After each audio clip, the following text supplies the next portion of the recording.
قوم لوط جنہوں نے دنیا میں سب سے پہلے ہم جنس پرستی کی ابتدا کی۔ یہ لوگ اپنی نفسانی خواہشات پوری کرنے کے لیے عورتوں کے بجائے لڑکوں سے اختلاط رکھتے تھے۔ دنیا کی قوموں میں اس عمل کا اب تک کوئی رواج نہ تھا۔ یہی وہ بدبخت قوم تھی جس نے اس ناپاک عمل یعنی ہم جنس پرستی کو شروع کیا تھا۔ نہ صرف مرد اس قبیح فعل یعنی ہم جنس پرستی میں مبتلا تھے، بلکہ ان کی عورتیں بھی اس فعل بد میں برابر کی شریک تھیں۔ اب سوال یہ پیدا ہوتا ہے کہ آخر قوم لوط کی عورتیں اس عمل میں کیسے مبتلا ہوئیں؟ قوم لوط کی طرف شیطان نے جس عورت کو بھیجا اس کا نام لاکیس تھا۔ اس عورت نے ایسا کیا کیا جس سے قوم لوط کی عورتیں بھی ایک نئے گناہ میں مبتلا ہو گئیں۔ لاکیس کون تھی اور اس نے قوم لوط کی عورتوں کو کیا سکھایا؟ یہی ہماری آج کی ویڈیو کا موضوع ہوگا، مگر ویڈیو میں آگے بڑھنے سے پہلے آپ سے گزارش ہے کہ ویڈیو کو آخر تک ضرور دیکھیے گا۔ ناظرین، شیطان اللہ کا نافرمان اور بنی آدم کا سب سے بڑا دشمن ہے، جو مختلف طریقوں سے لوگوں کو دھوکے اور فریب میں مبتلا کرتا رہتا ہے اور انہیں ورغلاتا ہے۔ قرآن و حدیث کے مطالعے سے یہ پتہ چلتا ہے کہ شیطان صرف ایک مخلوق نہیں، بلکہ ابلیس کی ایک پوری نسل ہے اور اس کی بے شمار اولادیں ہیں۔ قرآن مجید میں شیطانی ذریت کا ذکر ملتا ہے، جو شیطان کی چیلے اور اس کے کاموں میں اس کے مددگار اور معاون ہیں۔ بیان کیا جاتا ہے کہ شیطان کی کئی اولادیں ہیں، جن میں ولیحان نماز اور عبادت میں وسوسے ڈالتا ہے، مسعود لوگوں میں افواہ پھیلاتا ہے، واسم گھر والوں میں لڑائیاں لگواتا ہے، اور مرہ گانے بجانے کے گناہ کو عام کرتا ہے۔ اور اسی طرح ابلیس کے کئی بیٹے اور پوتے ہیں جو مختلف کاموں پر مقرر ہیں۔ شیطان کی ان اولادوں اور ذریت میں ایک نام لاکیس کا ہے۔ لاکیس دراصل شیطان کی بیٹی ہے، جسے ابلیس نے ایک خاص کام یعنی ڈیوٹی پر مقرر کرتے ہوئے قوم لوط کی طرف بھیجا تھا۔ قوم لوط دراصل تاریخ کی ایک طاقتور اور مالدار قوم تھی۔ قرآن مجید فرقان حمید میں قوم لوط کا ذکر 17 مقامات پر آیا ہے۔ قوم لوط کا مسکن شہر سدوم اور امورہ تھا، جو بحر مردار کے ساحل پر واقع تھا، اور قریش مکہ اپنے شام کے سفر میں برابر اسی رستے سے آتے جاتے تھے۔ یہ علاقہ 5 اچھے بڑے شہروں پر مشتمل تھا، جن کے نام سدوم، امورہ، ادمہ، سبوبیم اور صغر تھے۔ ان کے مجموعے کو قرآن مجید نے الٹی ہوئی بستیوں کے الفاظ میں کئی جگہوں پر بیان فرمایا ہے۔ سدوم ان شہروں کا دارالحکومت اور مرکز سمجھا جاتا تھا۔ ابلیس نے اہل سدوم کو اس طرح گمراہ کیا کہ شیطان ایک دن انسان کی صورت میں سدوم کے لوگوں کے پاس آیا، اور اس نے ان لوگوں کو آپس میں ہی یعنی مرد کو مردوں میں شہوت کرنا سکھایا۔ ان لوگوں کو یہ برا عمل بڑا پسند آیا، لہٰذا یہ لوگ آہستہ آہستہ اس عمل کے عادی بن گئے اور وہ روزانہ بدفعلی کرنے لگے، یہاں تک کہ اگر کوئی مسافر سدوم کے علاقے سے گزرتا تو یہ لوگ ان مسافر مردوں کو بھی پکڑ لیتے اور انہیں اپنا شکار بناتے۔ وقت گزرنے کے ساتھ ساتھ یہ لوگ اس گمراہی کے کھڈے میں گرتے چلے گئے۔ یہ لوگ عورتوں کی بجائے مردوں اور لڑکوں سے زنا کرتے اور عورتوں کی طرف انہیں کوئی رغبت نہ رہی، اور کھلے عام اس عمل کو شہر کے چوک چوراہوں پر کیا جاتا تھا۔ ان کی ہر محفل میں مردوں کا رقص اور ان کے ساتھ عیاشی اور زنا کرنا ان کا دستور بن چکا تھا۔ اللہ نے ان کی طرف اپنے بندے اور نبی حضرت لوط علیہ السلام کو بھیجا، جنہوں نے اہل سدوم کو اس گندے عمل سے توبہ کرنے کو کہا اور فرمایا کہ کیا تم لوگ وہ بے حیائی کرتے ہو جو تم سے پہلے اس زمین پر کسی نے نہیں کیا؟ تم مردوں کے پاس جا کر اپنی خواہش پوری کرتے ہو اور اپنی عورتوں کو چھوڑ دیتے ہو۔ تم لوگ حد سے گزر چکے ہو۔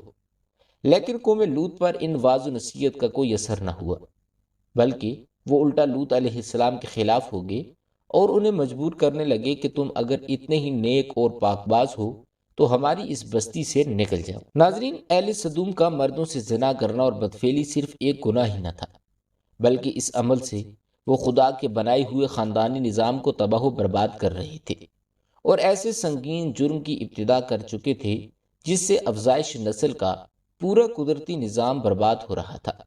بہرحال، جب قوم لوط کے مردوں نے اپنی عورتوں سے قربت کرنا اور ان سے اپنی خواہش پوری کرنا چھوڑ دیا تو ابلیس کے لیے یہ ایک سنہری موقع تھا کہ وہ اس قوم میں ایک اور نئے گناہ کی ابتدا کرے۔ لہٰذا ابلیس لعین نے اپنی بیٹی جس کا نام لاکیس تھا اسے اہل سدوم کی طرف بھیجا۔ لاکیس جنات اور شیاطین میں سب سے زیادہ حسین و جمیل اور خوبصورت عورت تھی۔ ابلیس نے اسے حکم دیا کہ وہ ایک خوبصورت عورت کی شکل اختیار کرے اور قوم لوط کی ان عورتوں کے پاس جائے اور انہیں ہمجنس پرستی سکھائے جنہیں ان کے مردوں نے چھوڑ دیا ہے۔ لہٰذا لاکیس ایک خوبصورت عورت کی صورت میں ان عورتوں کے پاس آئی اور ان کے پاس آ کر کہنے لگی کہ میں تباہ و برباد ہو گئی کہ میرا شوہر مجھے چھوڑ کر ایک نوجوان مرد کے ساتھ بدفعلی کرتا ہے، لہٰذا اب میری جوانی اور میرا حسن سب کچھ تباہ و برباد ہو گیا اور سب یوں ہی رائیگاں چلا جائے گا۔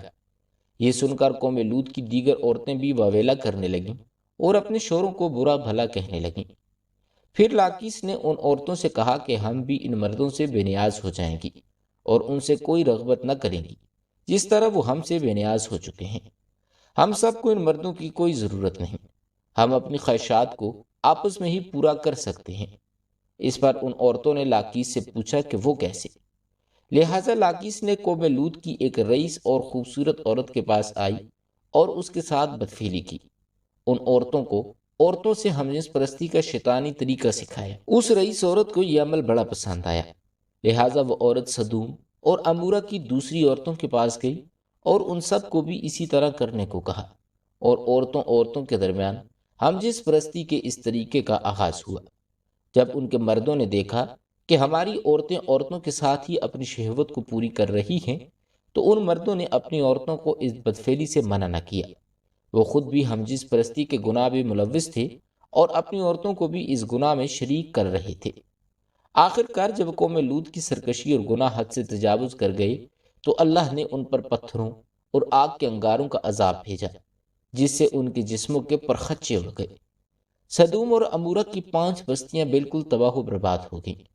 سدوم اور امورہ اور ان علاقوں میں ہونے والے اس ہمجنس پرستی کے گناہ کا ذکر نہ صرف اسلام بلکہ تورات اور انجیل میں بھی ملتا ہے، جس میں ان علاقوں یعنی سدوم اور امورہ کو سن سٹی کہا گیا ہے۔ اس کے علاوہ اکادی صحیفوں اور قدیم یونان کی تاریخی ریکارڈز میں بھی سدوم کے گنہگار شہر کا ذکر ملتا ہے، جس کے مطابق سدوم اور امورہ تاریخی انسانیت کے وہ پہلے علاقے تھے جہاں سے ہمجنس پرستی کا آغاز ہوا، اور ابلیس کی بیٹی لاکیس میں بعد میں اس گھناؤنے گناہ میں مزید اضافہ کرتے ہوئے وہاں کی عورتوں کو بھی ہمجنس پرست بنا دیا، جسے جدید دور میں لیسبین کا نام دیا جاتا ہے۔ سدوم اور امورہ کے بعد ہمجنس پرستی کی یہ بیماری قدیم مصر، یونان، چین، افریقہ اور یورپ میں بھی پھیلتی چلی گئی۔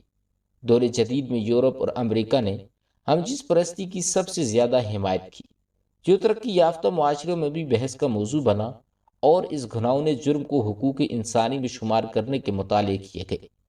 دراصل اللہ تعالیٰ نے ہر جاندار کے نر و مادہ جوڑے پیدا فرمائے۔ یہ نر و مادہ نسل کی بقا کے لیے ہیں۔ ان کا آپس میں جنسی ملاپ قدرت کے قانون کے عین مطابق ہے۔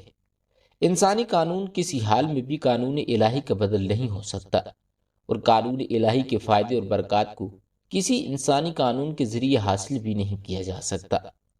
آج اس جرم کے حامی ہمجنس پرستی اور لیسبین کمیونٹی کو معاشرے میں درجہ دینے پر خوشیاں منا رہے ہیں اور داد و تحسین حاصل کر رہے ہیں، لیکن قرآن و حدیث کی تعلیم ہمیں یہ تعلیم دیتی ہے کہ لوط علیہ السلام کی قوم بھی اسی طرح خوشیاں منا رہی تھی اور وہ بے حیائی کا مظاہرہ کر رہی تھی، لیکن جب اللہ کی پکڑ ہوئی تو وہ قوم نیست و نابود ہو کر رہ گئی۔